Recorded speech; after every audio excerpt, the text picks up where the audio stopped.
Kita ninyo ang political will mula sa ating Pangulong Bongbong Marcos na tuldukan po yung mga mabibigat na kaso tulad po nito na missing sa Bungeros. Other than yung mga issue sa flood control. Nakita ninyo po? Tapos ang tawag na mga critics, lalo na mga DDS sa ating Pangulo, bangag daw at saka weak leader. Nakita ninyo ang minamaliit ninyong Pangulo? Pero si Gretchen Barreto pala po, na nauna nang sinabit dito sa missing sa Bungeros.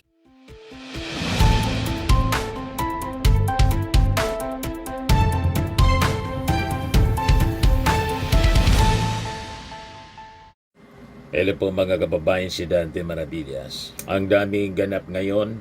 Ano niya, Mr. Maravillas, yung mga ganap? Indicted na po si Atong Ang sa issue ng missing sa Bungeros. So makikita ninyo ang minamaliit na Pangulong Bongbong Marcos sa kanyang panahon, mga kababayan, napapanagot yung mga big personalities na nakalusot during the previous administration. Yung mga missing sa Bungeros po, nangyari sa panahon ni Digong. Walang nangyari. Pero ngayon mga kababayan, ito na yung mga developments ng balita. Ayan sabi dito sa balita ng Inquirer, government prosecutors have indicted businessman Charlie Atong Ang and 21 others for the deaths of several Sabungeros. Sa press statement na pinalabas mga kababayan ng Department of Justice, it is stated that Ang is facing 10 counts of kidnapping with homicide and 16 counts of kidnapping with serious illegal detention. Kasama sa mga co-accused ang 15 mga policemen sa kasong homicide, kidnapping with homicide. Kasama sa 51 na co-accused yung 15 mga polis. While for kidnapping with serious illegal detention, Ang has 9 co-accused plus several John Does and Jane Does. So ito yung mga co-accused mga kababayan ni Atong Ang. Police Lieutenant Colonel Ryan J. Orapa, Rogelio Borican, Junior Rodilio Anigig, Gisren Mahilom, Mark Sabala, Ronquillo Anding, mga polis na sina Joey Encarnacion, Aaron Cabillan, Michael Claveria, Mark Anthony Manrique, Anderson Abari, Edmond Muñoz, Alfredo Andres, Police Major Philip Armidilla, Police Lieutenant Henry Sasaluya, Police Master Sergeant Arturo de la Cruz, Farby de la Cruz, Police Corporal Angel Martin, Eman Falle, Julius Comolon, and Police Master Sergeant Trinan Fulgencio. For kidnapping with serious illegal detention, ang co-accused are the following: Orapa, Claveria, Anigig, Borican, Andres, Armidilla, Encarnacion, Cabillan, and several John Does who have yet to be identified. So a total of 26 information charge sheet shall be filed in 3 courts. Sa Regional Trial Court ng Lipa City in Batangas, Santa Cruz, Laguna, at saka sa San Pablo, Laguna po. The resolution stated that it was firmly established that Ang, also known as Boss AA, exercised command responsibility in active inducement over the abduction operations. Lumalabas sa records that all orders to apprehend cheating sa Bungeros emanated from Ang. Sabi po sa resolusyon. So ito ay base sa naging testimony ni Jolie Patidungan na nagturo kay Ang bilang siyang nag-utos sa pagkawala ng mga missing sa Bungeros. Diba, mga kababayan, makikita ninyo ang political will mula sa ating Pangulong Bongbong Marcos na tuldukan po yung mga mabibigat na kaso tulad po nito na missing sa Bungeros. Other than yung mga issue sa flood control. Nakita ninyo po? Tapos ang tawag na mga critics, lalo na mga DDS sa ating Pangulo, bangag daw at saka weak leader. Nakita ninyo ang minamaliit ninyong Pangulo? Pero si Gretchen Barreto pala po, na nauna nang sinabit dito sa missing sa Bungeros, dinismiss ng DOJ po yung reklamo laban kay Gretchen Barreto in others. So sabi dito sa balita ng GMA News Online, the Department of Justice has dismissed the complaint against Gretchen Barreto and others in connection with the missing sa Bungeros. Sabi ng panel ng prosecutors, yung mga ebidensya laban kay Gretchen against the so-called pitmaster Alpha Group which Barreto was alleged to be a part of is speculative and are uncorroborated. The Patidungan brothers merely alleged that these persons attended meetings where decisions were supposedly made to punish cheating sa Bungeros. Allegation lang daw po, speculations at walang matibay na ebidensya, uncorroborated kasi po. There is no showing that they gave direct orders, participated in logistics, or had abductions.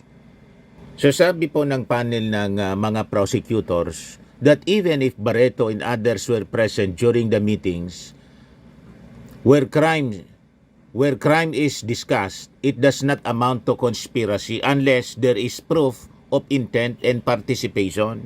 Kaya sabi po ng panel, the complaint against the group should be dismissed for lack of merit without prejudice should future evidence arise linking them directly to the unlawful detentions. Kaya natuwa naman po yung kampo ni Gretchen Barreto at nagpalabas na rin po ng statement ng yung kanyang abogado. So ito yung statement ni Attorney Alma Malyonga. As Miss Gretchen Barreto had steadfastly maintained, sabi po niya, there is no truth to the accusations against her. She played no part in the case of the missing sa Bungeros. Thankfully, the Department of Justice agreed. Sabi po niya, Ms. Barreto is grateful to all those who expressed their support and who stood by her throughout her ordeal. Sabi po ni Attorney Malyonga. So makikita po natin ang resolve ng ating administrasyon na papanagutin ang mga nagkasala. Di ba po, mga kababayan, nung panahon ni Digong po, namamayagpag yung mga ganitong uri ng mga krimen. So ito yung patunay na ang ating Pangulo is not a weak leader. Tulad mga kababayan ng sinasabi ng kanyang mga critics, lalo na ng mga DDS. So halimbawa nakulong si Atong Ang o ilan na po na mga big personalities ang diniliber sa kulungan ng Marcos administration. Una mga kababayan, si Pacquiao.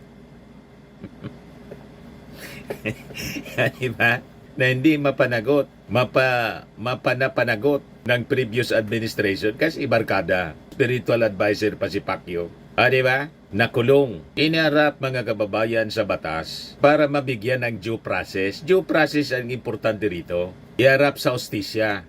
So nangyari kay Pacquiao, mga kababayan. Then yung dating Pangulong Digong, diniliber mga kababayan sa Dahig.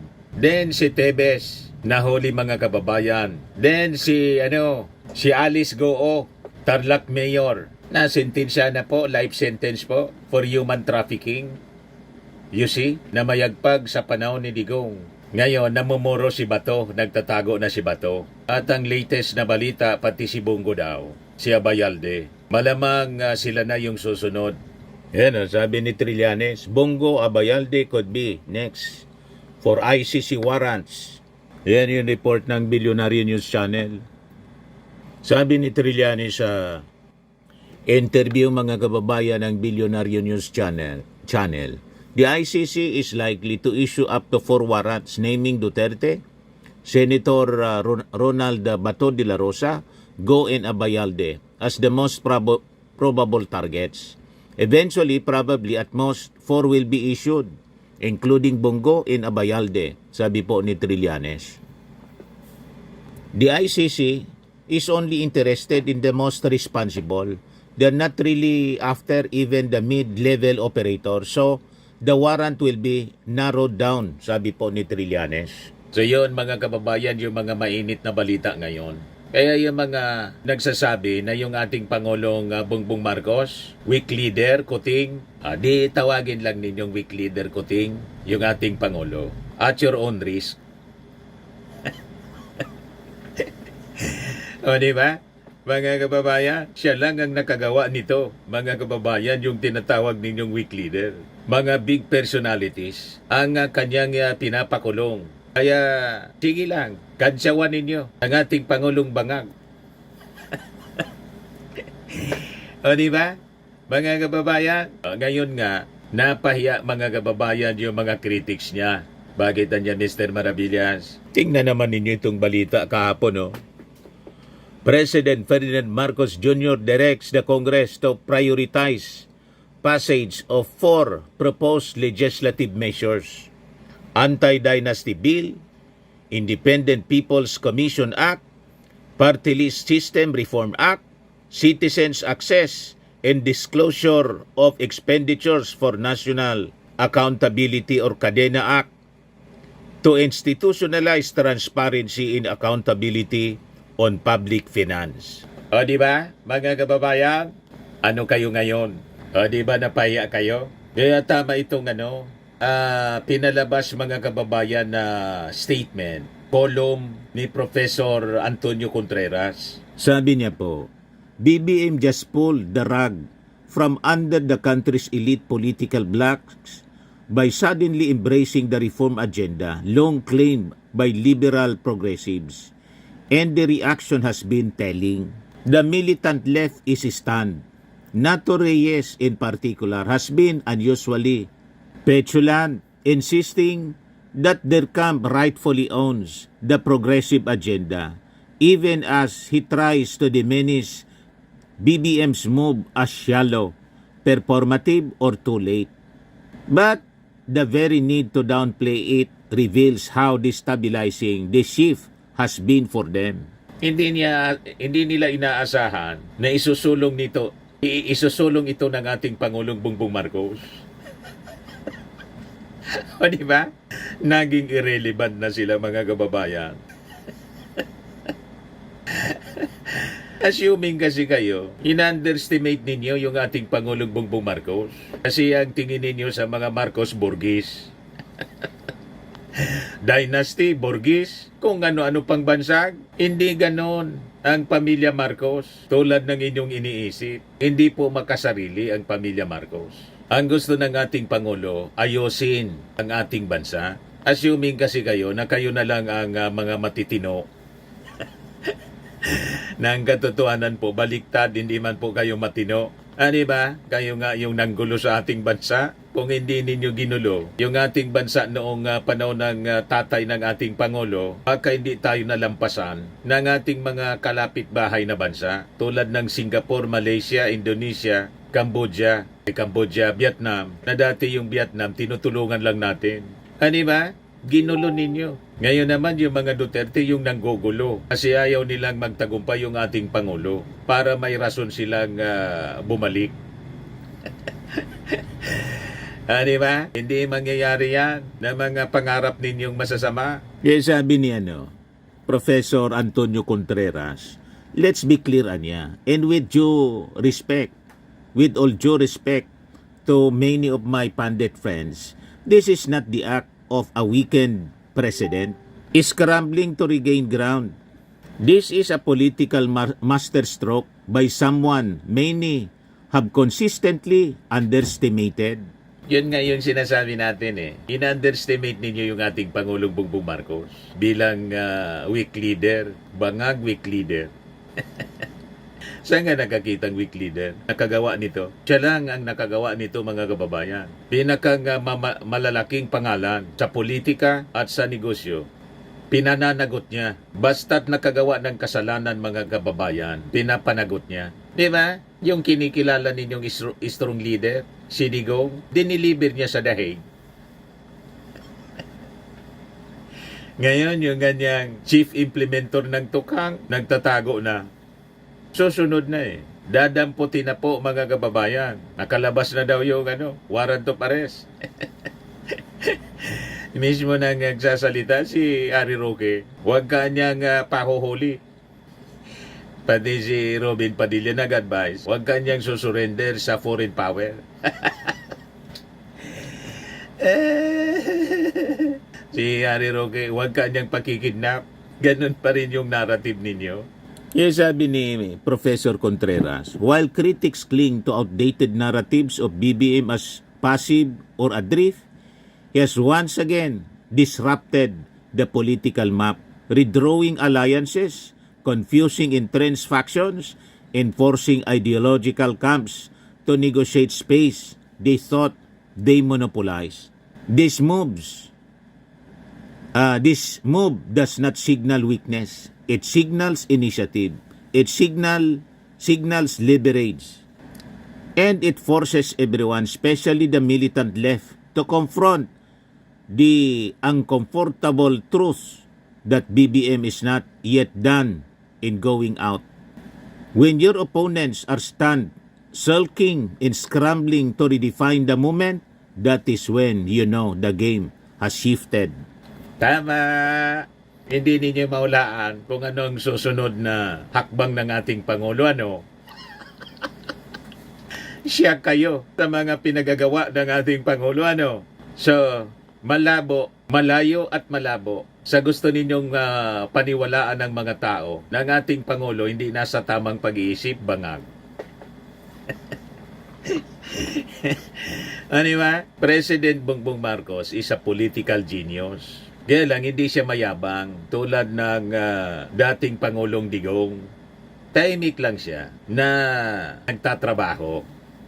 Di ba? At ngayon, siya kayo. Hindi kayo makapaniwala sa kanyang mga suksok ng baraha. Di ba? Yan, Pati yung Party List System Reform Act, sinusulong niya. Anti-Dynasty Bill, Independent People's Commission Act, yung mag-iimbestiga po sa mga pangungurakot, pamalit dito sa ICI. Kasi di ba, yun naman ang gusto ninyo. Hindi kayo kumbinsido na mahina walang ngipin niya yung ICI. O di sinulong ng ating Pangulo ang Independent People's Commission Act. At saka ito napaka-importante. Tama na ang negosyo sa Kongreso, party list system reform, pinaprioritize ni PBBM sa Kongreso. Kasi ang nangyari, yung mga party list representatives, imbis yung mga marginalized yung nakaupo, mga big-time contractors, at mga mayayamang negosyante. Di ba po? Pinagsamantalahan, mga kababayan, yung party list system, yung batas. Kaya pinapareforma ng ating Pangulong Bongbong. Ayusin niya ninyo yan. So makikita natin, ito talaga po ang political leadership na hinihingi ng ating panahon. Proactive siya, hindi reactive. So makikita natin, siya talaga po ang nangunguna para sa reforma, transparency, and accountability. Hindi po nagpapaurong yung ating Pangulong Bongbong Marcos. Siya po ang nagbubukas para sa mas malinis na governance, pamamahala. So makikita natin mga kababayan, ang 4 na priority bills na to, hindi lang siya listahan. Ito yung malinaw po na patunay na inuuna ng ating Pangulong Bongbong Marcos ang interes ng ating bayan. Sa direktiba ng ating Pangulong Bongbong Marcos, makikita natin po ang tunay na political will sa kanya. Unahin yung reforma, ayusin yung sistema, at gawing mas patas ang politika po para sa ordinaryong Pilipino. Sinusulong niya itong reforma sa party list system kasi pinasok na po ng mga contractors, big-time businessmen and contractors para isulong ang kanilang negosyo at interes. Pinagsamantalan po yung party list system natin. So malayo po ang nararating kapag may malinaw na direksyon.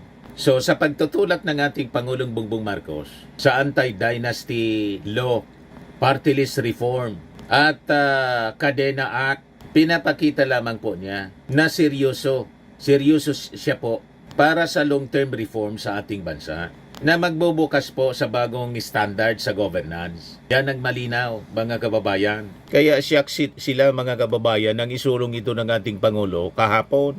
Kaya maganda yung mga reactions ng mga tao. I believe that the anti-dynasty, when became law, would be the greatest political legacy of this administration.